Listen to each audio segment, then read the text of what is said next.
Hey friends, so today I'm using a Dollar Tree cutting board. These are great surfaces to work with, and I'm going to make a really cute shelf sitter. And for starters, I'm just painting it white, Adirondack white by Folk Art Paint, giving it a good top first layer, and then I'm giving it a real quick dry with my heating tool. And then off camera, I will give it a second coat and paint all the edges as well. So it will have two good coats on it, and then it'll be dry.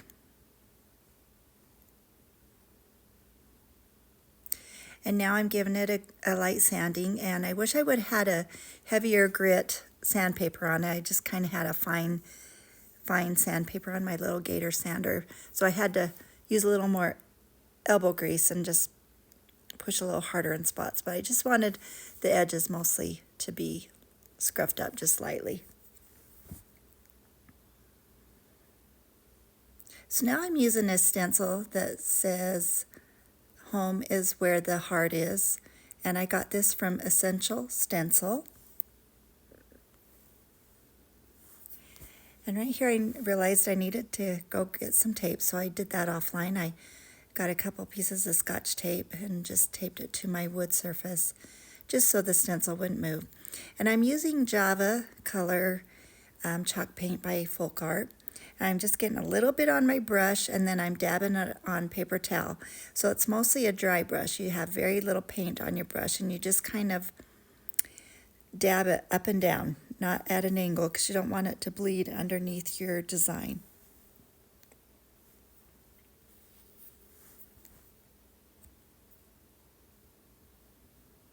So I'm just lightly going over all the design, all the words. And I'm doing it slowly because I don't want to get too much on my brush. Like I said, I don't want it to bleed underneath my design. So it's better if you just go slow and have very little on your brush. Just kind of tap up and down.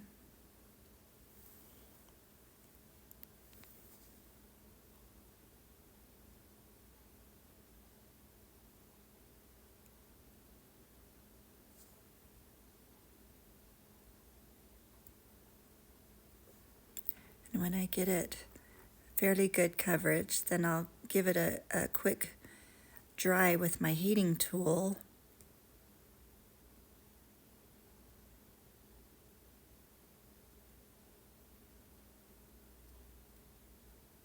This part did take a little longer than it should have probably, but like I said, I just wanted to be really careful with it. So giving it a quick dry, and then I'll go over and do a little bit more dabbing with the paint and get some spots that didn't have good coverage.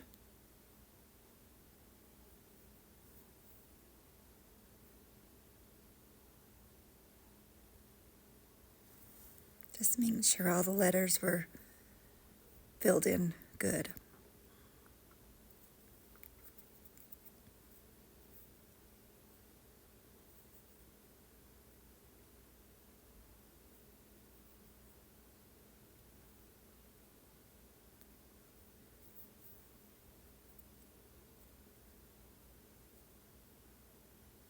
And when I get all the letters filled in nicely, then I will gently pull the stencil up with the tape. And it's best if you can kind of lift it straight up instead of kind of at an angle, or don't, slide it in any way, because your paint will be a little wet still, unless you do the dryer tool again.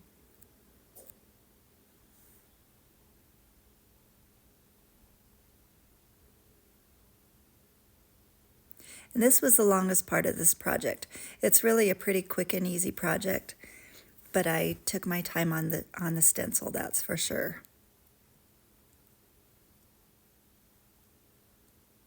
Now I'm just gently lifting it up, and it turned out really cute. I wanted to dry it again. It was mostly dry, but I just wanted to make sure it was all dry. And right here I realized I got a little bit of paint on my board, so I'm using a wet baby wipe to get it off. And as I'm drying, I wanted to make sure it was dry so I didn't accidentally smudge it with my hands.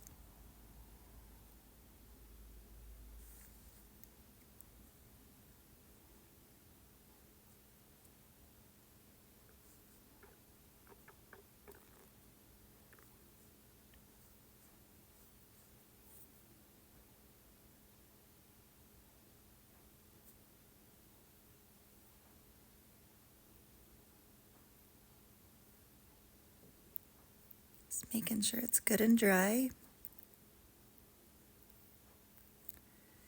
And now I'm gonna, I had a little bristle hair on there I needed to get off. Now I'm gonna use some twine. Oh, first I'm gonna do my Kiehl's dark sealing wax all around the edges. And so I'll put a little bit on, then just kind of smudge it with my finger. I just really like this worn, weathered look that it gives. It's not for everybody, so if you don't like that look, then, just skip this part.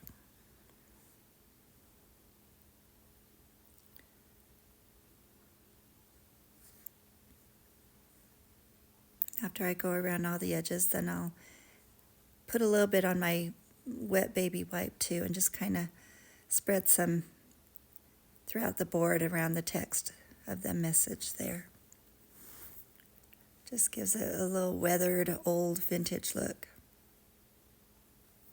Now I'm going to put some twine on. I'm going to glue it in the back, and then I'm going to wrap it around the board. I think I wrap it about 5 times.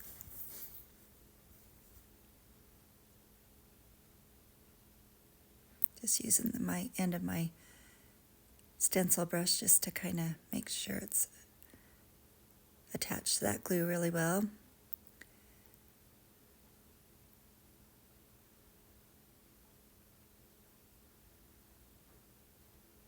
Yeah, it looks like I went around 5 times, then I'm just going to cut it off and hot glue that end. Make sure it's good and secure with my stencil brush again.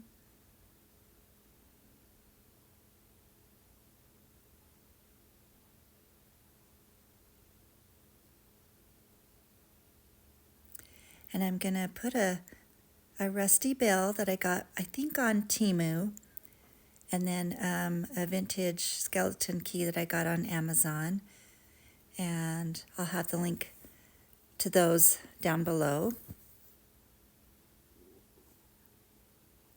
Now I'm grabbing a thinner piece of twine and just wrapping it around my fingers several times, and then taking it off and wrapping it around the middle there to make a bow. And I get it all ready to go and realize I should have gathered my twine on the board first. So now I'm going to do that real quick here. So I'm sliding a little piece of twine and going to tie it in a knot just to gather those pieces together there. Now I'm going to glue my bow on.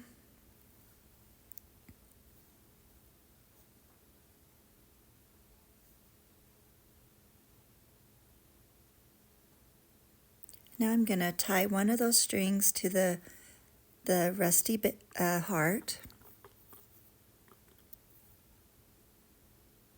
And I'll cut off the excess. And I started, it wasn't quite glued down, so the bow started moving, so I had to put it back. Now with the other string, I'm going to tie a skeleton key on. And I wanted that up closer to the bow, and so I had a hard time getting that little knot right up there, but I got it to work and lay where I wanted it to.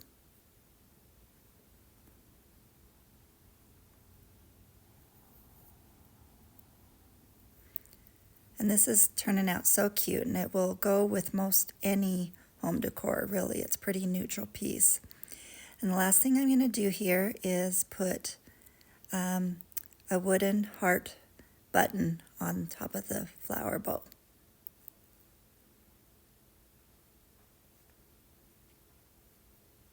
And I love how it turned out. I hope you do too, and I hope you get inspired to make something similar.